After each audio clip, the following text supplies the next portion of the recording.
You're on bond for 2 assaults, and now you've picked up a new case.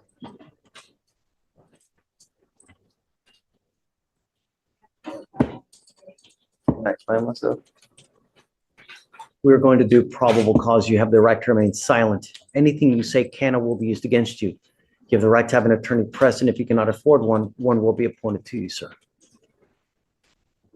On October 15th, 2024, officers were assisting with a stranded motorist disabled in Harris County, Texas, when a witness ran up to the officer and stated that he had been shot at. Witness fell on the ground and the officers observed defendant running across the street.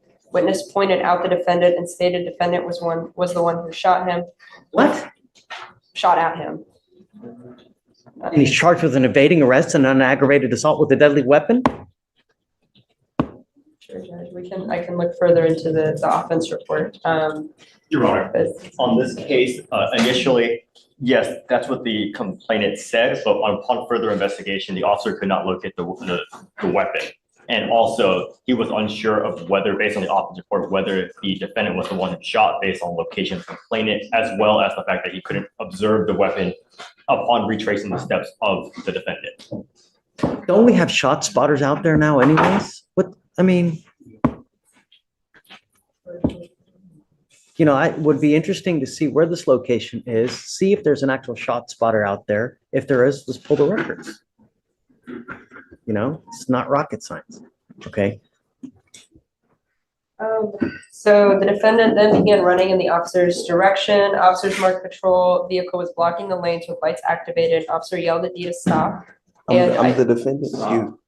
You are the defendant. Yelled at the defendant to stop and identified himself as police. Defendant turned around and began 6 miles. Let that sink in. The defendant ran 6 whole miles trying to escape the cops. That's not just evading, that's cardio with felony charges attached.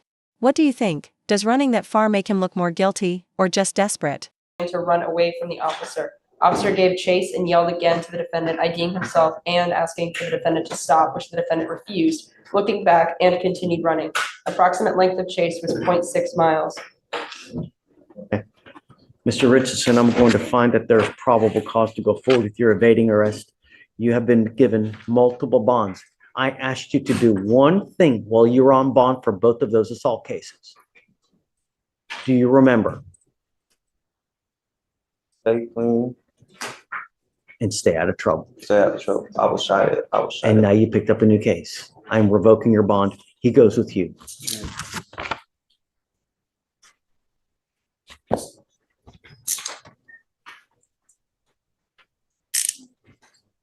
Revoking my bond?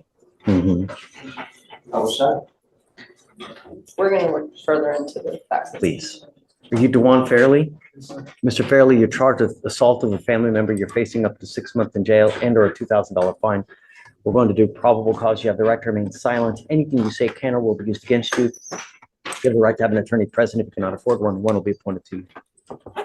Any witness and the defendant are dating and they have a child. On October 14th, 2024, any witness was driving while the defendant was a passenger and their son was in the rear seat. Defendant began questioning complaining witness because he thought she was cheating, which prompted an argument. Defendant began putting his hands in complaining witness's face, impairing complainant's ability to see the road. Complainant brought the vehicle to an immediate stop. Defendant then began grabbing her left shoulder. While defendant was grabbing her shoulder, complaining witness turned and bit defendant on his hands in an attempt to get defendant to release her. Defendant then punched complainant with a closed fist in the face, causing pain. All right, Mr. Fairley, I'm going to find that there's probable cause to go forward with your case. Do we know whether she wants to have contact with him, Morgan? I believe she does want contact, Judge. It looks like someone from DVD to RIP. How do you have that belief? Someone from our domestic violence division called her, and she said she doesn't want to move forward. So she does want contact with the defendant. Any other priors that you see? No criminal history, Judge. Okay, Mr. Fairley. This is where it gets complicated. Domestic cases can get messy fast. One moment it's a fight, the next it's a courtroom order. Quick poll for you: should the victims wish to stay in contact matter, or should the court step in to protect them no matter what? I'm ordering you as a condition of your bond not to have any threatening or harassing contact with this witness. If I find that you do, I'm going to put you in jail. You will not get any more PR bonds. Do you understand? Sir. So I don't know what kind of relationship you have with this person, but if you're someone who's constantly going to fight with this person, be careful. Because remember, it's not what you think as far as threatening or harassing, it's how she perceives. So can conduct in and of itself violate this order? It absolutely can. If I go like this, is that threatening or harassing? It is. And it can land you in jail in a moment's notice. Do you understand? Sir. We're going to reset your case to give you time to hire a lawyer. So I will have you come up here. The other thing you need to understand is there's a protective order that is in place. I would get to know it because if you violate the protective order, the state can and will file additional charges against you. And then it gets ugly really quick. You understand? I will have you come up here. Well, we're going to have you sign a court order for you not to have any threatening or harassing contact. I'm also prohibiting you from having any weapons as well. No guns, knife, nothing. I'll have you sign a receipt and we'll get you out of here to hire a lawyer. All right? Do not leave until you sign our bond conditions. Otherwise, I'll issue a warrant. Please. Is it DeTwain Johnson? DeTwain. Mr. Johnson, you're charged with unlawful carrying of a weapon. You're facing up to a year in jail and or a $4,000 fine. We're going to do probable cause. You have the right to remain silent. Anything you say can or will be used against you. You have the right to have an attorney present if you cannot afford one. One will be appointed to you, sir. On October 16th, 2024, officers conducted a traffic stop in Harris County, Texas on a silver Buick bearing a Texas temp tag with no return to a motor vehicle, no light, and not sure what that means. But he had a temp tag that did not return to a vehicle and no lights in the back. So the defendant exited from the driver's side of the motor vehicle, leaving the vehicle on and walked towards the patrol motor vehicle quickly.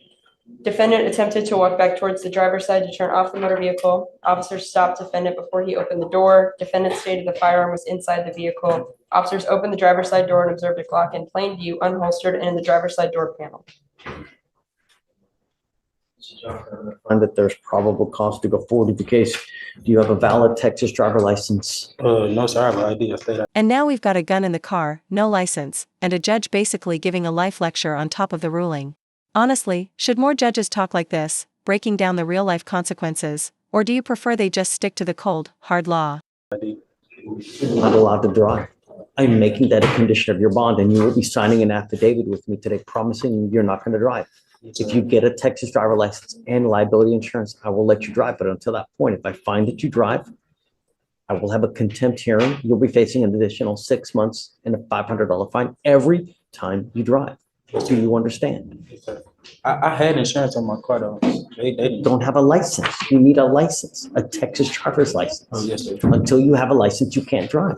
I'm glad that you have insurance because that's really one of the most important parts. Because if you get into an accident and create $50,000 in damage, if you don't have insurance, they're going to come after you and make you pay the 50 grand. Yes, sir. Have insurance, and if you get into an accident, they'll even give you a lawyer to represent you. But you still need a license. If you get a license, come back and show me, and then I'll take this off. But until that point, don't.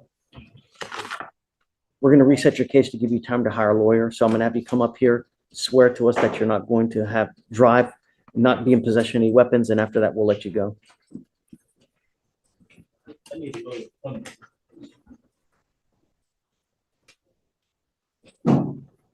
What do you do for a living?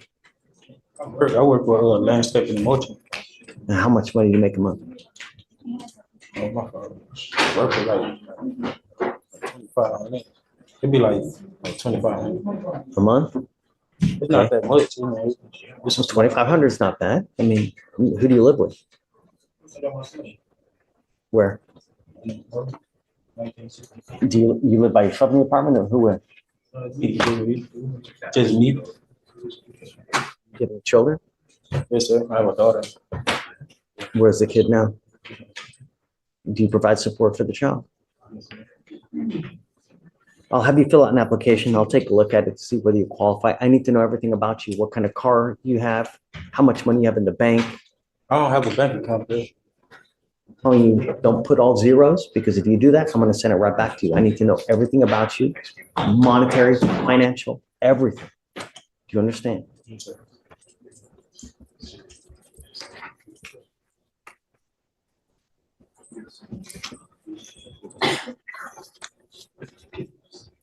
We'll have you come up here, swear to this, and then they'll give you an application, fill it out, and I'll take a look, okay?